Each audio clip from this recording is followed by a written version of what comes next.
যারা চিকিৎসক আছেন তারা দীর্ঘ সময় পড়াশোনা গ্রাজুয়েশন কমপ্লিট করার পরে আমরা যেটা দেখি যে সেটা হচ্ছে যে কি পারিবারিক দায়বদ্ধতা চলে আসে, তারপরে কিন্তু সবাই চেষ্টা করে যে পোস্ট গ্রাজুয়েশন ডিগ্রিতে একটি চান্সের বিষয় চলে আসে। তো সেক্ষেত্রে বাংলাদেশে যেটি রয়েছে সেটি হচ্ছে এফসিপিএস পরীক্ষা এবং রেসিডেন্সি পরীক্ষা। তো এই দুটি পরীক্ষায় আসলে মূলত শিক্ষার্থীরা চেষ্টা করে যে এই দুটি বিষয়ে চান্স পাওয়া যায় কিনা। তো সেক্ষেত্রে আমরা দেখছি যে আসলে এফসিপিএস এর যে ভর্তি পরীক্ষার ফি সেটি রয়েছে 11,000 টাকা এবং সাথে সাথে রেসিডেন্সি যে পরীক্ষা রয়েছে সেখানে প্রায় 7,000 টাকা নেওয়া হয়।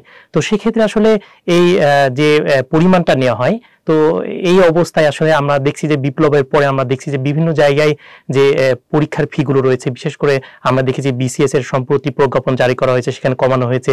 সাথে সাথে আসলে যে বিভিন্ন গ্রেডের যে পরীক্ষা রয়েছে সেগুলো কিন্তু কয়েকদিন আগে প্রজ্ঞাপন জারি করে কমানো হয়েছে। কিন্তু আমরা আসলে দেখছি না যে আসলে বিসিপিএস বা যে রেসিডেন্সি যে পরীক্ষাগুলো রয়েছে সেগুলোর যে ফি রয়েছে সেগুলো আসলে কমতে দেখছি না। তারপরে যে বিষয়টি বলবো এটির সাথে সম্পর্কিত আসলে যে যেমনটি বলছিলাম যে ইন্টার্ন শেষ করেই আসলে পারিবারিক যে দায়বদ্ধতা থাকে, সাথে সাথে যারা আসলে ঢাকার বাইরে থাকে তারা ঢাকাতে আসার পরে থাকার জন্য পরীক্ষা দেওয়ার জন্য থাকার একটা ব্যবস্থা রয়েছে, তারপর যাতায়াতের যে খরচটা হয়, আসলে এই খরচটা আসলে অনেকটাই আমার কাছে মনে হয় যে ফিটা নেওয়া হয় এটা অনেকটাই বলা যায় যে খুবই একজন ইন্টার্ন নবীন চিকিৎসকের জন্য এটি খুবই কষ্টকর বলে মনে হয়।